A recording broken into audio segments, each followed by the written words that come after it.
우리에게 주시는 말씀은 누가복음 23장 8절부터 49절 찾으신 줄 알고 같이 교독합니다.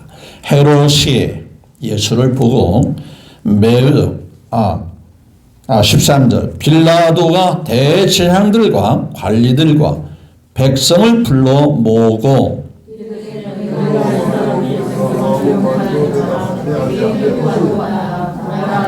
너희 앞에서 신문하였으되 너희가 고발하는 일에 대하여 그 사람에게서 죄를 찾지 못하였고 헤롯이 또한 그렇게 하여 그를 우리에게 도로 보내었도다. 보라, 그가 행한 일에는 죽일 일이 없느니라. 무리가 일제히 소리 질러 이르되 이 사람을 없이 하고 바라바를 우리에게 놓아 주소서 하니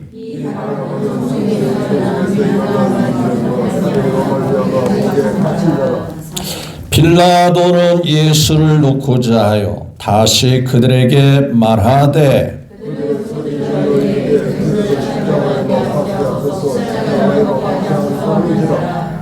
빌라도가 세 번째 말하되 이 사람이 무슨 악한 일을 하였느냐? 나는 그에게서 죽일 죄를 찾지 못하였나니 때려서 놓으리라 하니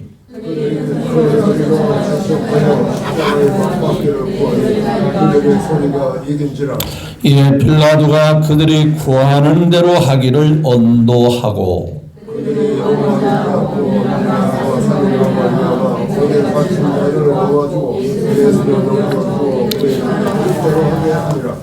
그들이 예수를 끌고 갈 때에 시몬이라는 구레네 사람이 시골에서 오는 것을 붙들어 그에게 십자가를 지워 예수를 따르게 하더라.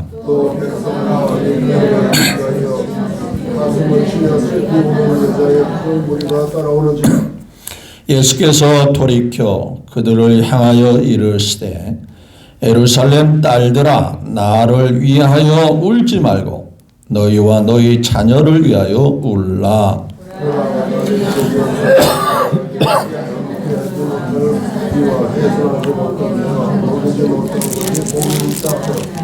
그때 사람이 산들을 대하여 우리 위에 무너지라 하며 작은 산들을 대하여 우리를 덮으라 하리라.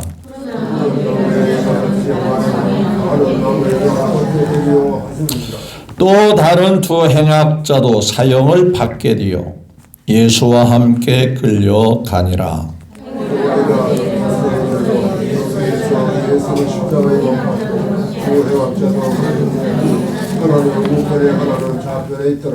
예수께서 이르시되 아버지 저들을 사하여 주옵소서 자기들이 하는 것을 알지 못함이니이다 하시더라. 그들이 그의 옷을 나눠 제비 뽑을세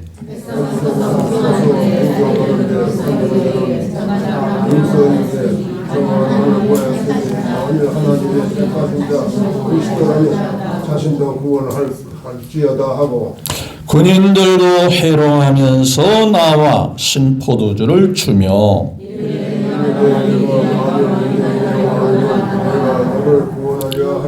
그의 위에 이는 유대인의 왕이라 쓴 패가 있더라.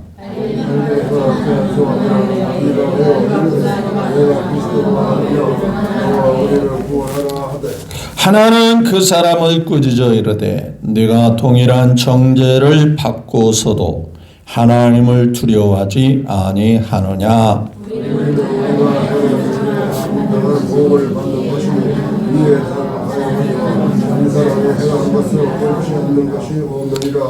이르되 예수여 당시의 나라에 임하실 때에 나를 기억하소서 하니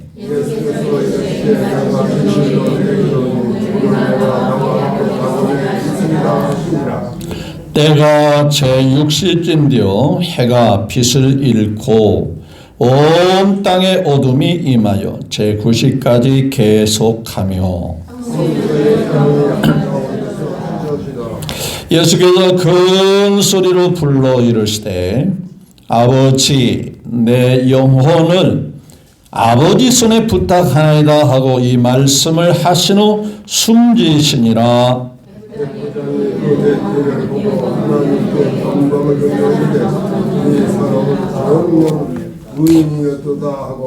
이를 구경하러 모인 무리도 그 된 일을 보고 다 가슴을 치며 돌아가고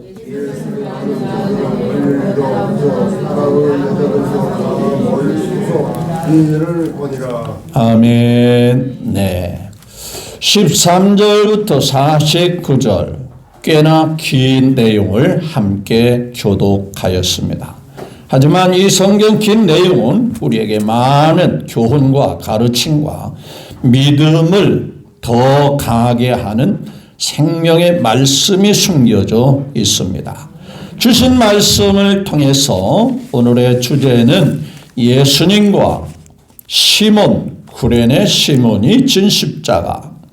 좀 더 길게 말씀을 드린다면 세 사람이 진 십자가인데 예수님과 구레네 시몬과 그리고 강도가 진 십자가.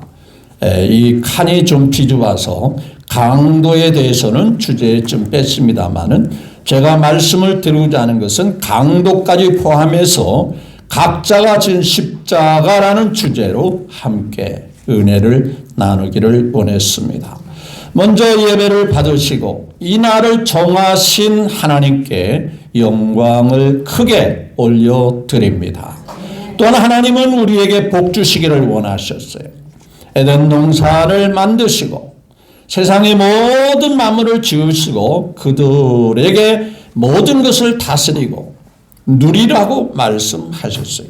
따라서 하나님은 아담과 에게 복 주고 복 주시기를 원하신 것 같이 오늘 우리에게도 복 주시기를 원하십니다. 그래서 찬송가 가사와 같이 복의 근원 강림하사 복의 근원 강림하사. 그러니까 복의 근원이 누구라는 얘기예요? 하나님이시라는 얘기예요. 그분의 은혜와 복이 또다시 여러분의 분에 넘치도록 임하시기를 주님의 이름으로 축복합니다. 오늘 조금 자리가 빈 듯합니다마는 옆에 분과 존경하는 마음, 존중히 여기는 마음으로 인사 나눕니다. 예수님으로 크게 축복합니다. 예수님으로 잘 될 겁니다. 다시 예수님으로 잘 될 겁니다. 아니 또 한번 합시다. 잘 되고 있는 중입니다. 한번 하겠습니다. 네, 감사합니다. 자, 저는 평소에 여러분들에게 우스갯소리 같지만 진심으로 원하는 것은 모두가 건강하기를 원하는 거예요. 그래서 9988 합시다. 지금은 100세 시대니까. 근데 오래 사는 것이 꼭 좋은 것만은 아니에요. 건강해서 오래 사는 건 더 좋은 거죠. 그래서 99세까지 뭐 하자? 팔팔하자. 팔팔하게 건강하게 살자. 그래서 9988이라 그런 얘기를 씁니다. 결코 우스갯소리를 듣지 마시고 주님 안에서 그 비전과 뜻을 가지고 그렇게 되기를 거듭 주의 이름으로 축복합니다. 그래서 지난 주일날 나도 주님으로 치료받고 싶습니다. 나는 말씀을 같이 나눈 바 있습니다. 예수님께서 이 땅에 오셔서 많은 사역을 했지만 그 대부분의 그 사역 중에 많은 병자를 치료했어요. 그런데 놀라운 것은 예수님 앞에 나온 환자들은 한 사람도 예수님으로 하여 못 고침받고 돌아간 사람이 없어요. 다 고침받았어요. 적어도 믿음으로 나온 사람들은 다 예수님을 통해서 치료받았어요. 사람들이 생각할 때 그 병이 중하냐 가볍냐 경하냐 상관없어요. 심지어는 죽은 사람까지도 주님 만나면 주님을 모시면 살아나는 놀라운 역사가 일어나게 된 거예요.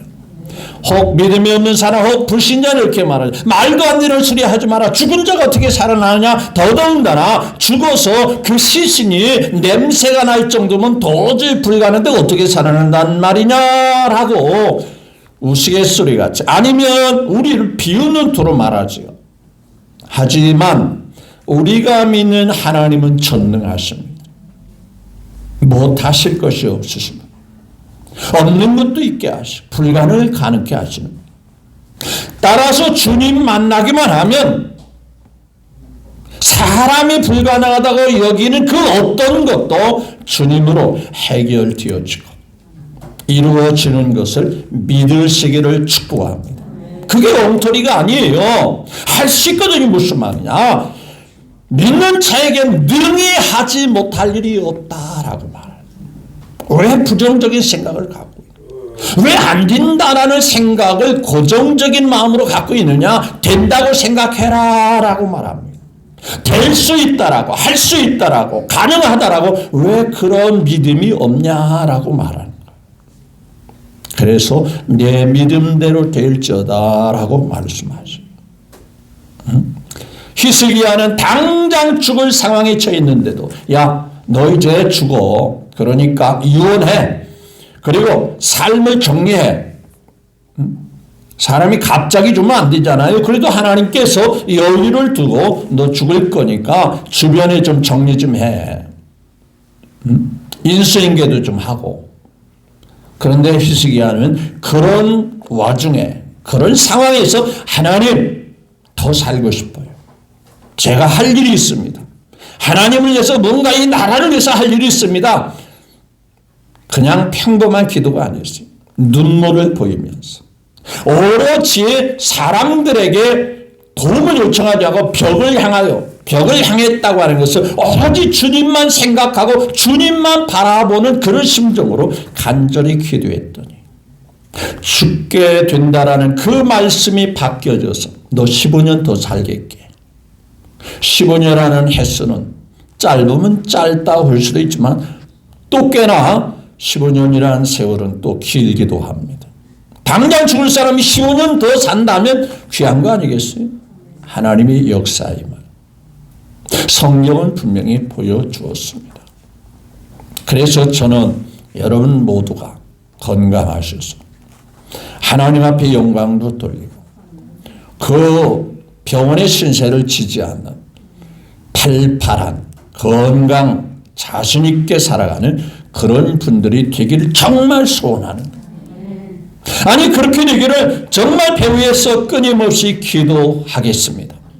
자, 오늘 말씀, 오늘은 종려주일이죠. 잘 아는 대로 자, 사순절 절기는 40일을 지키는 절기가 사순절이라고 거듭 제가 주일마다 말씀을 드렸습니다. 자, 매 주일은 우리가 하나님께 나와 성일을 지키기 때문에 주일을 빼고 월요일부터 토요일까지가 6일이죠.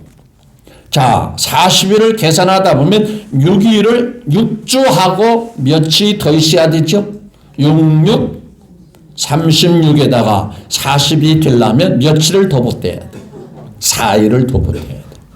그래서 항상 사순절은 4일을 더 보태기 위해서 수요일 날 시작을 합니다. 수요일 날. 수, 목, 금, 토. 그래서 4일이 더 포함돼서 40이 되는 거예요. 그래서 금년도 사순절 시작은 정확하게 3월 5일 날, 그날이 수요일이었어요. 따라서 이번 주 내일 모레까지 6주차가 지나가고 수요일부터 토요일까지 4일을 보태서 이제 40일 절기를 보내는 겁니다. 자, 그런 와중에 이 마지막 한 주간은 고난주간이라고 그렇게 칭합니다. 따라서 오늘 예수님께서 예루살렘을 향하여 올라가시는 그날을 기념하고 뒤돌아보면서 종려주일이라는 주일로 지키게 됩니다. 그럼 종려주일이 어떻게 생겨난 것인지, 그 명칭은 왜 그렇게 붙여졌는지를 우리가 성경의 근거를 찾아본다면 예수님께서 십자가를 치기 위해서 예수님의 삶이 마무리에 짓는 이 한 주간, 또 성경을 보면 예수님께서 3년 6개월 동안 행한 많은 말씀들이 있지만은 그 말씀의 분량과 한 주간에 주님께서 하신 말씀의 분량이 굉장히 대조가 됩니다.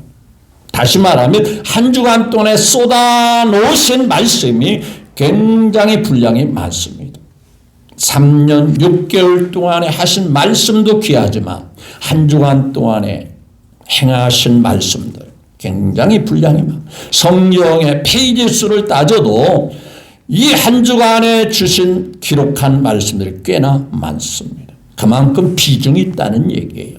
그리고 자, 예수님께서 나귀를 타고 예루살렘에 십자가를 지어서 올라가실 때에 사람들이 대대적인 환영을 했습니다. 당시에 가난하고 없는 사람들이 요즘과 같이 태극기가 없잖아요. 무슨 깃발이 없잖아요. 그래서 주변에 있는 종려나무, 우거진 종려나무 가지를 꺾어서 그 가지를 막 흔들면서 예수님 어서 오십시오. 우리에게 오시는 만왕의 왕이 있습니다. 만주의 주가 있습니다. 호산나 다윗의 자손 메시아여 하면서 그 예수님을 기쁘게 맞이했다고 해서 종려주일이 되는 거예요. 종려 가지를 꺼서 흔들기도 하고 또 요즘으로 말하면 귀한 VIP 손님이 오면 카페트를 쫙 깔잖아요. 그 당시에는 그런 게 없으니까 종려 가지를 예수님이 가시는 길에 쫙 깔아놨어요. 이게 종려나무 가지로 도배하다시피 그래서 종려주일이 되는 거예요. 그런데 기억해야 할 것은 오늘 말씀도 나왔지만은 사람들이 그토록 예수님을 환영하고 그토록 예수님을 맞이하고 얼마나 장한 모습입니까? 마치 한번 추상적으로 생각하면 외국에 지금은 좀 그런 모습을 볼 수 없습니다만은 예전에 한 7, 80년대가 그랬던가요? 외국에 어떤 정상들이 오면 공항에서부터 그 당시에는 김포공항이니까. 자, 청와대 오는 그 광화문 길목까지 국민들이 나와서 어떻게 했어요? 대대적인 뭘 했죠? 환영을 했죠. 우리나라 태극기를 들고 아니면 그 나라 국기를 같이 들면서 막 환영을 했죠. 예수님께서 예루살렘에 입성할 때 바로 그 모습을 연상하면 될 것입니다. 그랬던 그들이었어요. 그랬던 그들이 그렇게 예수님을 잘 맞이했던 그들이 사람 마음이라는 게 종잡을 수가 없어요. 또 쉽게 변할 수 있는 것도 또한 사람의 마음이에요. 한 주간도 채 가시기 전에 오늘 말씀해 보니까 엉뚱하게도 죽지 않아도 될 예수님은 만왕의 왕이시오 어서 오십시오 호산나 했던 그 예수님에 대하여 일구이연 뭐라고 말하죠? 십자가에 뭐라 했어요? 못 박아 주십시오. 이런 안타까운 모습을 보여줍니다. 물론 예수님이 십자가에 못 박아 죽는 것은 하나님의 뜻입니다. 그러나 좀 더 바꿔 생각하면 사람의 마음이 그것도 한 달이 지나가고 1년이 지나가면 혹 모를까. 채 일주일도 되지 않은 상태에서 그렇게 쉽게 변질될 수 있을까. 적어도 사람과 사람의 관계는 그럴 수 있지만 우리 평안교회 식구에게는 제가 정중히 당부드립니다. 우리가 믿는 예수님에 대해서만큼 절대 마음이 변질되지 않기를 정말 진심으로 당부를 드립니다. 내 마음은 정했어요. 어떻게? 주님에 대하여 변치 말게 하소서. 큰 교회에서 여러분들을 임직자로 세웁니다.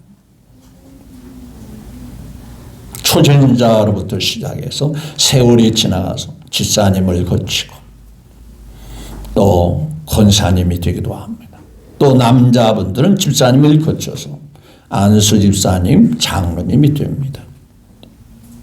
그런데 이 직분을 마치 직급으로 혹은 계급으로 생각하는 착각 속에 빠져요.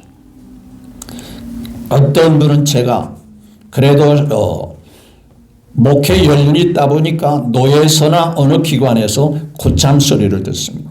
순서를 주로 많이 맡는 그런 상황입니다.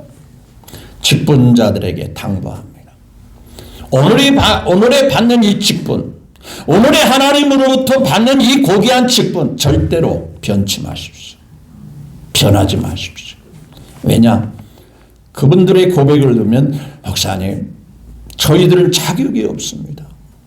첫째는 우리 주님께서 저 같은 자에게 이런 직분을 준 거 너무 분에 넘칩니다. 그리고 저희들을 정말 배후에서 키워준 우리 목사님에게 고마움을 금치 못합니다.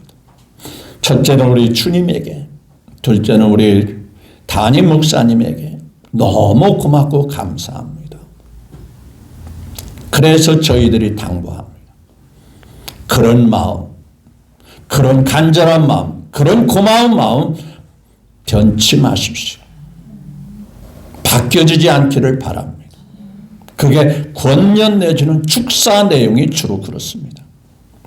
그 고귀하다 여기시는 그 직분, 하나님 앞에 자격이 없는 나에게 이런 직분을 분에 넘쳐서 줬다고 하는 그 생각, 그 믿음 변치 마십시오. 변질되지 마십시오. 나중에 몇 년이 지나고 나면 그분들이 한결같이 다 변했다고 말합니다. 변질되었다고 말합니다. 교회를 힘들게 하는 분들이 되었다는 소식이 들립니다. 이렇게 사람들의 마음이 변하더라는 거예요.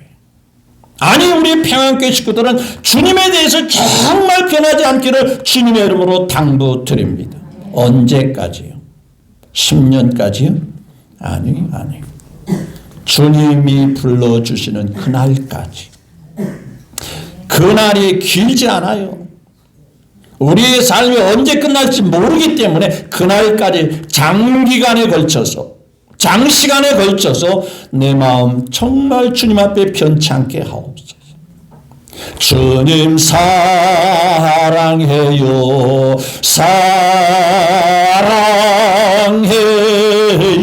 주님 사랑해요. 이 마음 변치 않아. 변질되지 않기를 정말 당부를 드립니다. 우리 예수님께서 얼마나 설명합니까? 호산나 다윗의 자손 종려가지를 흔들면서 막 주님 어서 오십시오. 주님 우리가 환영합니다. 주님 오시기를 고대했습니다. 그랬던 그들이 그 입술로 십자가에 못 박으라고. 물론 하나님 편에서는 그럴 수밖에 없는 상황입니다. 그러나 인간 편에서는 배신이고 변질이고 그렇죠? 이렇게 사람들이 하나님에 대해서 변해서는 안 되겠다. 자, 그러면 예수님의 진 십자가 엉터리 같은 재판에 의해서 이루어지는 거예요. 적어도 재판관은, 적어도 나라의 근간이 세우려면은요, 재판관은 최고의 그 나라를 지탱하는 기둥은 바로 판사들, 재판관이 돼야 됩니다. 공정해야 됩니다. 그래야 그 사회와 그 나라가 지탱할 수 있는 거예요. 근데 오늘 이 재판을 보면 빌라도는 의무다는 사람이에요. 자기의 소신과 법대로 재판하는 게 아니라 백성들의 마음이 흔들리는 겁니다. 요즘으로는 여론에 의해서 좌지우지 당하는 상황이 됩니다. 세상의 분위기가 이렇게 되면 나라가 제대로 세워질 수가 없어요. 자, 볼까요? 빌라도가 예수님을 상대해 봅니다. 어떤 모로 보나, 어떤 측면으로 보나 예수님에게는 꼬투리 잡힐 만한 죄가 있었을까요? 없었을까요? 없었어요. 자기가 아무리 살펴봐도 예수님에게는 일도 죄라는 것을 발견할 수가 없었어요. 혹 내가 잘못 본 거 아니야? 잘못 살펴본 거 아니야? 그래서 다른 왕인 헤롯 왕에 보냅니다. 당신이 한번 예수님을 살펴보십시오. 백성들이 그 예수님을 죽이라고 하는데 당신이 그 죽일 만한 죄가 있는지를 살펴보십시오. 그래서 빌라도는 누구냐면요, 당시 이 유대 나라 땅의 총독이고, 헤롯은 누구냐면 그 나라 지역의 왕입니다. 그런데 왜 총독의 권한이 세냐면요, 식민지 나라이기 때문에 그렇습니다. 빌라도는 로마가 임명한, 로마가 지배하는 그 지역, 그 민족, 로마가 보낸 그 지역을 총괄하는 총독으로 임명을 합니다. 마치 우리나라 일제강점기 때를 연상하면 이해가 되겠습니다. 마지막 우리나라 왕이 있었죠. 근데 그 왕의 권한이 없어요. 그러니까 왕이라고 하는 직제는 높지만 권한이 없어요. 모든 일을 누가 다 처리합니까? 일본에서 보낸 총독부의 총독이 다 관할을 하는. 따라서 이 빌라도가 예수님을 재판하는 게 너무나도 부담스러우니까 헤롯에게 보내는 거예요. 당신이 죄가 있는지 한번 살펴보십시오. 헤롯도 궁금하던 차에 예수님을 데려다가 놓고 이리저리 살펴보고 이리저리 질문을 하고 아무리 봐도 죄가 없는 거예요. 그러면 법을 집행하는 사람이고 법에 근거해서 나라를 이끌어가는 사람이라면 공정하게 놔줘야 돼요? 어떻게 해야 돼요? 놔줘야 돼요. 그런데 역시 정치하는 사람들은 여론의 분위기에, 여론의 향배에 굉장히 민감하죠. 왜냐하면 우스갯소리로 표를 먹고 산다라고 말합니다. 표심에 대한 그거에 대해서 못 버리는 미련이 있어요. 자, 빌라도나 이 헤롯은 그 유대인들에게 지지를 얻어야 돼요. 죄가 없음에도 불구하고 놔줘야, 죄가 없으니까 놔줘야임에도 불구하고 계속 백성들에게 물어보는, 어떻게 할까? 어떻게 할까? 뭘 어떻게 해요? 놔주면 되는 거죠. 그렇죠? 풀어주면 되지 않아요? 그럼 어떻게 하랴? 어떻게 하랴? 왜 자꾸 물어보냐? 근데 보십시오. 저는 이 부분을 읽으면서 세상에 이런 엉터리 같은 재판, 정말 예수님을 억울하겠다. 제가 처음에 거의 초신자 시대의 말씀을 읽다 도저히 이해가 안 됐어요. 나중에 좀 더 깊이 말씀을 보니까 이게 복음이구나. 이게 하나님의 깊은 뜻이 있고 사랑이 있구나 라는 사실을 알게 됐어요. 자, 한번 볼까요? 자, 본문 말씀을 한번 봅시다. 자, 13절. 자, 시작. 빌라도가 대제사장과 관리들의 백성을 불러 모으고 이르되 너희가, 24절 시작. 이 사람의 백성을 미혹한 자를 끌고 왔으나 보라, 내가 너희 앞에도 신문하세 너희가 고발하는 데 대하여 이 사람에게서 뭘? 이리도 죄를 찾을 수가 없었다 그 말이에요. 또 15절 시작. 또한 그렇게 하여 그를 우리에게 도로 보내었도다. 보라, 그가 행한 일에는 뭐라 했죠? 죽일. 그러면 풀어주면 되는 거예요. 그렇죠. 그러니까 백성들에게 그래도 그냥 풀어주기는 조금 더 백성들한테 아쉬움이 있으니까 뭐라고 제안을 합니까? 타협을 하죠. 16절 시작. 그러므로 아니 죄가 없다는데 왜 때립니까? 그냥 때려서 그냥 적당한 선에서 내가 그냥 놔주기는 너희들도 좀 섭섭하니까 실컷 좀 때려서 죽일 정도는 아니고 좀 때려서 놓을까. 그랬더니 백성들이 뭐라고 말합니까? 18절 시작. 소리질러 이르되 이 사람들을 없애고 바라바를 우리에게 놓아주세요. 엉터리 같은 제안을 또 합니다. 자, 19절 시작. 바라바는 성적이 일어난 밀란과 사내를 말미암아 옥에 갇힌 자라. 사실은 죽게 하려면 누가 죽어야 마땅합니까? 밀란과 요즘 모르고 있잖아요. 내란 뭐 그런 얘기 많이 하죠. 이 빌라도가 누굽니까? 바라바가 바로 내란죄를 범한 난을 꾸몄어요. 그리고 사람을 죽였습니다. 이런 사람은 당연히 어떻게 돼야 돼요? 흉악한 죄의 형벌을 받아야 합니다. 그렇죠? 아니, 죄 없는 예수님이 어떻게 이 사람과 비교가 돼요? 근데 사람들이 이구동성으로 뭐라고 합니까? 자, 20절 시작. 빌라도는 예수를 놓고자 다시 그들에게 말하라. 그들은 소리질러 이르되 그를 십자가에 못 박게 하소서. 십자가에 못 박게 하소서 하는지라.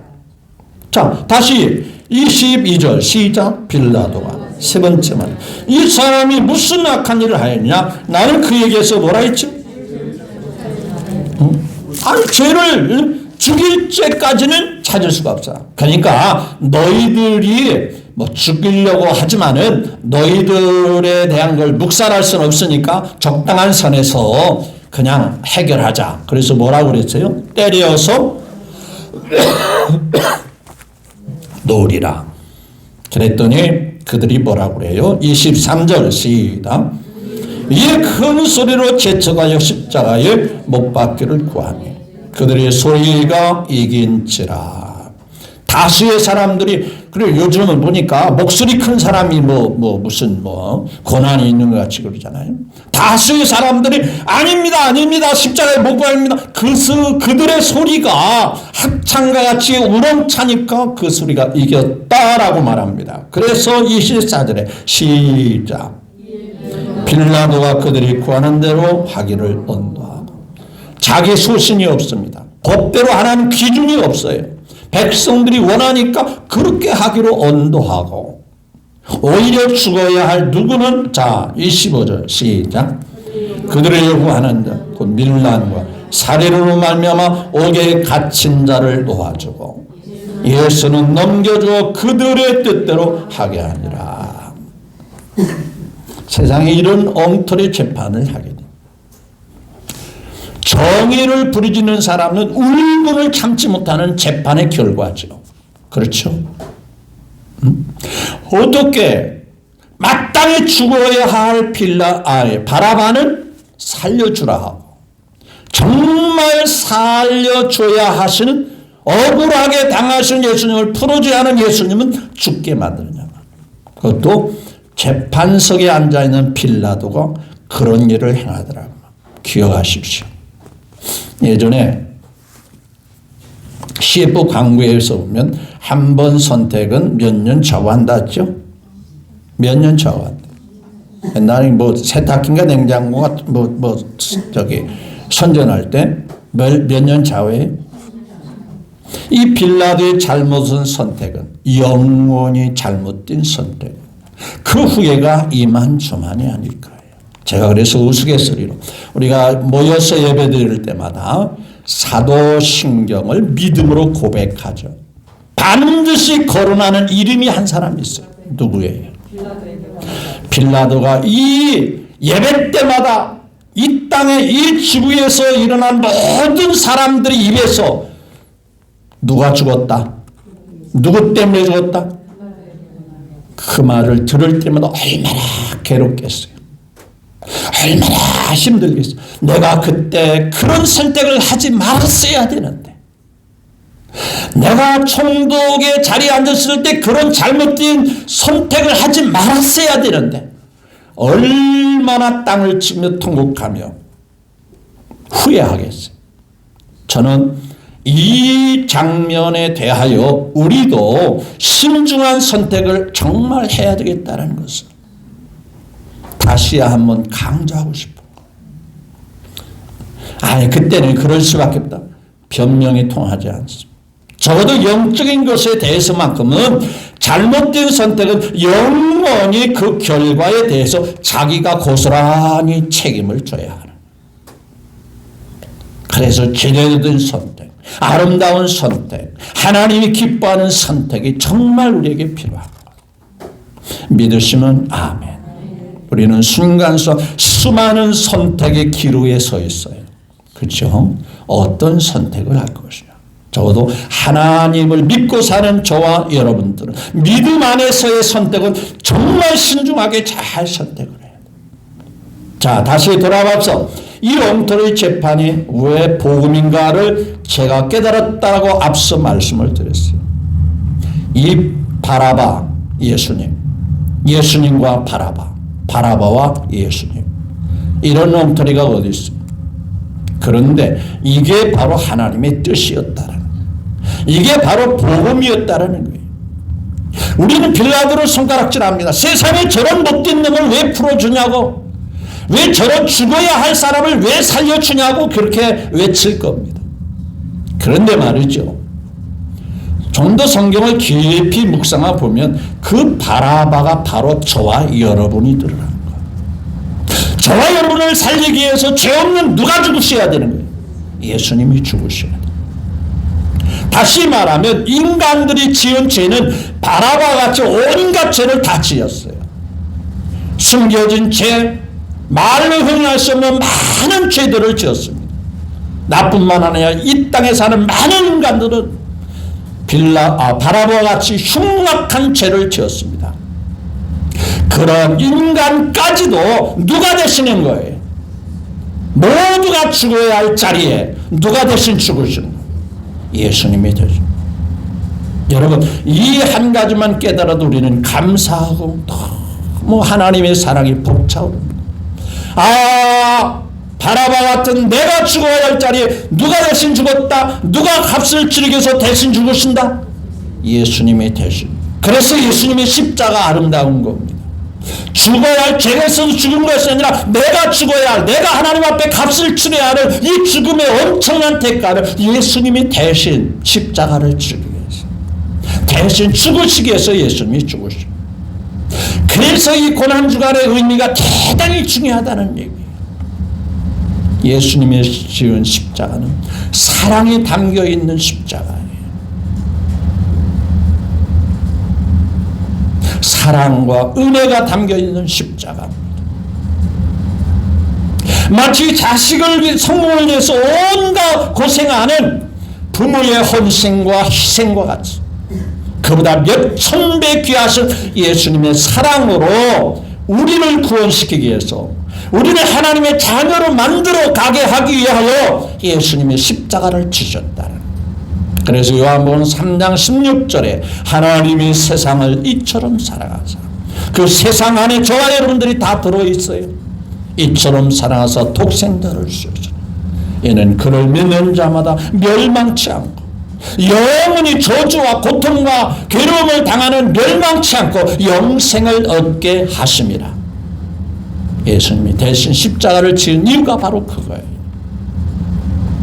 십자가는 잔인한 겁니다. 십자가는 끔찍한 겁니다. 하나님 앞에 자신의 목숨을 내던지면서 십자가의 잔인하게 죽어야 할 이유는 저희 모두가 하나님 앞에 그 대가를 치러야 할 그 대가를 예수님이 직접 치르신 거예요.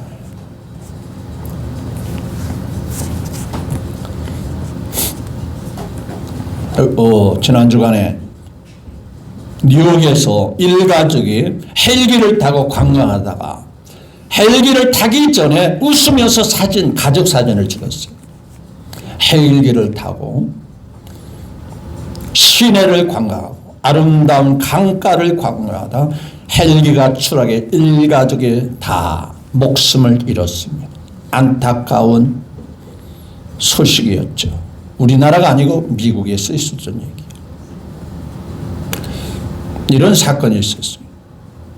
배를 타고 가족이 여행 중에 그 배가 물이 새들어와서 가라앉을 상황. 그런데 구명 그 큐브가 많지가 않았어요. 다 살아날 수가 없어요. 가족에게 할당된 양은 그 가족들 숫자대로 주는 게 아니고 아들, 아내, 딸, 이 가족에는 딱 3개만 줬어요. 그런데 자기 남편, 아빠 몫은 없습니다. 누구를 포기하고 누구를 살릴 겁니까? 그 아빠가 구명을 구명 주부를 3개를 받아가지고 첫째는 아내에게 줬어요.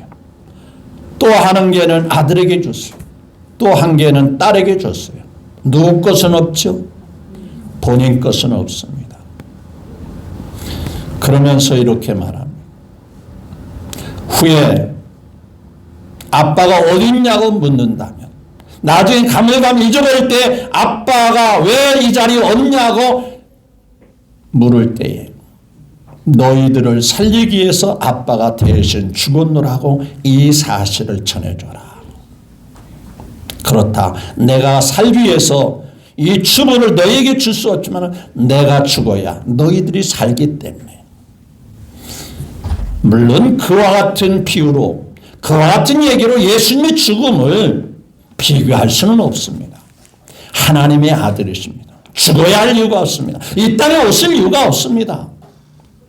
그 고통의 십자가를 져야 할 이유가 없는 분이에요. 그런데 우리를 살리기 위해서, 우리를 구원하기 위해서 예수님이 대신 십자가를 지고, 믿으시면 아멘. 이게 바로 고난주간에 우리가 깊이 묵상해야 할 예수님의 사랑의 십자가인 거예요. 두 번째, 예수님께서 십자가를 지고 골고다로 올라갈 때 너무 지쳐 있습니다. 매를 너무 많이 맞았습니다. 채찍을 너무 많이 맞았습니다. 피를 많이 흘렸습니다. 도저히 시간 안에, 죽어야 할 시간 안에 골고다까지 올라갈 수가 없어요. 옆에 구경 삼아 나온 한 사람이 눈에 띄었습니다. 누군지 아세요? 구레네 십자가 시몬이라는 사람. 자, 26절 시작. 그들이 예수를 끌고 갈 때 시몬이라는 구레네 사람이 시골에서 오는 것을 붙들어 그에게 뭐예요? 십자가를 지어 예수를 따르게 하더라. 그러니까 이 사람은 누구를 위해서 대신 십자가 진 거죠? 예수님이 지고 가시는 그 십자가를 누가 대신 지었대요? 네. 그렇다면 이 교훈이 우리에게 주시는 음성이 무엇일까요? 자, 이전에는 주님이 나를 구원하기 위해서 십자가 지셨어요. 따라서 이제는 누구를 위해서 누가 십자가를 져야 하죠? 우리가 져야 하는. 십자가를 내가 지고 주만 따라가오리니. 십자가를 지고. 십자가를 치는 것은 우리가 우리 믿음을 지키는 방법이기도 합니다. 물살이 센 개울을 건널 때는 적당하게 돌을 등에 메고 물살을 건너야 건널 수 있다는 얘기가 나옵니다. 왜냐하면 물살이 셀 때 아무것도 짐이 없으면 그 사람은 가벼워서 물살이 센 물에 휩쓸려서 죽게 된다라는 거예요. 그런데 적당한 무게가, 적당한 그 짐이 자신의 목숨을 지켜준다는 얘기예요. 우리의 믿음을 지키기 위해서는 내가 이제는 주님을 위해서 십자가를 져야 할 때가 있습니다. 십자가를 져요. 십자가는 내 믿음을 지켜주는 방편이기도 합니다. 그러면 이 억지로 진 십자가, 왜 하필이면 나야? 왜 하필이면 내가 져야 돼? 나중에 후에 이 사람이 복이 됐을까 안 됐을까요? 당연히 복이 됐어요. 바울이 복음이 전할 때 이 가정이 다 구원받고 하나님 앞에 정말 귀하게 쓰임받는 온 식구들이 다 되었어요. 무슨 얘기입니까? 지고 싶어서 진 건 아니에요. 억지로 지어진 거예요. 할 수 없이 지어진 거예요. 따라서 두 가지 십자가 지는 방법이 있습니다. 즐거움으로 지는 십자가 있습니다. 자원에서 지는 십자가가 있어요. 대단히 귀한 축복된 십자가입니다. 내가 주님을 위해서, 이전에는 나를 위해서 주님이 십자가 졌으니 나는 이제 기쁨으로 자원에서 즐거움으로 내가 주를 위해서 십자가 져야 되겠다. 자원하는 십자가 하나님이 매우 기뻐하십니다. 그런데 사람이 주님을 위해서 기쁘게 즐겁게 십자가를 지는 사람이 얼마나 되겠어요? 그런데 할 수 없이 마지못해서라도 져야 되겠다, 안 져야 되겠다? 예를 들어서 교회에 하나님을 위해서 봉사하고 헌신하는 일. 좋아하는 분도 있겠죠. 즐거움으로 하는 분도 있죠. 근데 남이 하니까 안 할 수는 없고 눈치도 보여지고 그러니까 할 수 없이 원치는 않지만 그래도 나도 좀 거들여야 되겠다. 나도 해야 되겠다라고 해서 좀 더 조금 표현하면 억지로 지는 십자가 같은 봉사와 헌신도 있을 수 있을까 없을까요? 그렇게 해놓으면 그렇게 십자가를 지면 나중에는 반드시 복이 온다는 사실을 기억하시기를 주의 이름으로 축복합니다. 자, 이와 같습니다. 자, 농사 짓고 싶어도 짓는 농부도 있어요. 그렇지만 농사 짓는 게 힘들지만 그래도 남을 따라서 그 씨를 뿌리고 남을 따라서 풀도 뽑아주고 했더니 가을에 가서 뭔가 거둘 게 있었던가요? 없었던가요? 있더라 하는 거예요. 그래서 그때 내가 그때 농사 짓기 싫어서 놀기 좋아하고 사람들과 어울리기 좋아하는데 남이 하니까 덩달아서 억지로라도 했더니 결과적으로는 복이 됐네. 이렇게 고백하는 사람이 있듯이 말이죠. 여러분, 나름대로 주님을 믿고 따르는 여러분들에게는 지금도 십자가를 지고 있다는 사실을 믿으시기를 바랍니다. 어떤 사람이 신앙생활 하면서 늘 불평, 하나님, 내가 주님을 위해서 지는 십자가 너무 무거워요. 힘들어요. 막 짜증을 내고 불평을 합니다. 어느 날 꿈을 꿨습니다. 자기가 무거운 십자가를 지고 언덕을 올라갑니다. 좀 올라갔더니 여러 십자가가 길목에 놓여 있습니다. 음성이 들립니다. 너 십자가 무겁다고 그랬지. 네가 진 십자가 참 무겁다고 그랬지. 여기 여러 십자가가 있으니 거기서 그러면 바꿔서 십자가를 져봐라 라고 말합니다. 보니까 아담한 십자가 있습니다. 굉장히 반짝반짝 빛이 납니다. 아담한 십자가입니다. 근데 자세히 봤더니 금으로 만든 십자가였어요.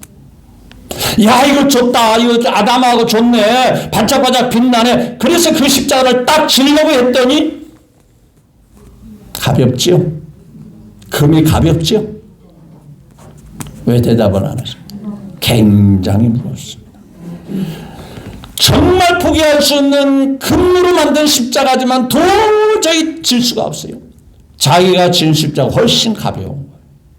그 옆에 봤더니 장미꽃이 피어있는 십자가가 있어요.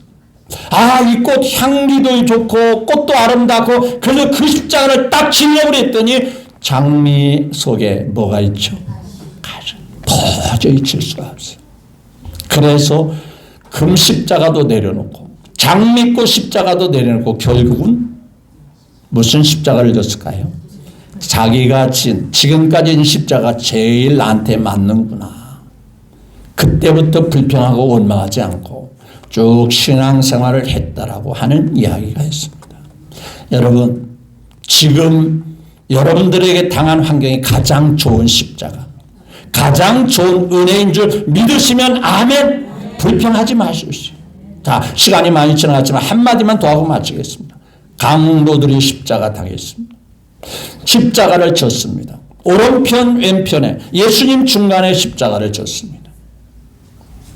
그런데 오른편의 강도는 그 마지막 때에 주님 앞에 딱 고백 한마디 합니다. 옆 사람은 계속 예수님을 비난합니다. 예수님에 대해서 안 좋게 비난하고 욕하고 그럽니다. 당신이 하나님의 아들이라며 당신이 능력 있다며 그러니까 여기서 내려와서 나도 좀 살리고 좀 해봐 라고 비난합니다. 그런데 오른편의 강도는 십자가에 달려면서 그러지 마라. 이분은 옳지 않은 일을 한 적이 없어. 그러면서 뭐라고 말하죠? 당신의 나라에 올 때 나도 좀 기억해 주십시오. 착한 일 한 적 없습니다. 좋은 일 한 적 없습니다. 남에게 칭찬받을 들을 만한 일들을 한 적이 없습니다. 딱 한마디였습니다. 당신의 나라에 임할 때 나, 지금 죽어가는 나 강도 뭐 하십시오? 기억해 주십시오. 안 돼. 십자가에 내려와서 착한 일 많이 하고 와. 구제하는 일, 좋은 일 좀 많이 하고 와. 그러지 않았습니다. 네가 나를 영접하고 받아준다면 오늘 밤에 비록 육신은 죽지만 무엇은 어디에 간다? 낙원에 간다. 이게 복음이고 믿음인가? 우리가 대단한 일을 해서 천국 가는 게 아니에요. 대단한 일을 해서 낙원에 가는 거 아니에요. 누구만 받아들이고 고백하면 나의 주님, 나의 생명의 구주 예수님을 고백하고 받아들이면 비록 오른편에서 죽어가는 이 강도, 육신적으로는 죽지만 그 영은 주님이 계신 낙원에 들어가게 되더라. 누구든지 예수님만 확실하게 고백하면 과거에 죄가 많이 있느냐 없느냐, 그 죄 때문에 십자가에 죽느냐 안 죽느냐 상관없이 예수님으로 말미암아 영생 복락 멸류관 확실히 받겠네. 이 은혜가 있게 됩니다. 예수님의 십자가는 우리를 구원하는 십자가입니다. 구레네 시몬이 지은 십자가는 주님을 위해서 대신 지은 십자가예요. 오늘날 우리가 져야 하는 십자가입니다. 주님의 뜻을 이루기 위해서 봉사와 헌신의 정신으로 주님을 위해서 자원해서 져야 하는 십자가입니다. 어떤 상황에서도 오른편 강도는 예수님을 고백하고 맞이할 때에 그는 공적이 없지만 좋은 일 착한 일이라고 하는 공로가 없지만 예수님을 통해서 구원받게 됩니다. 따라서 십자가를 지고 가는 우리들은 주변에 수많은 오른편에서 죽어가는 강도 같은 사람을 찾아서 예수님을 만나게 하고 예수님을 고백하게 하고 예수님을 영접하게 해서 모두가 영생 복락을 누리는 천국 낙원에 들어가도록 그 안내자 역할을 우리 모두가 감당할 수 있게 되기를 마지막으로 예수님의 이름으로 축복합니다.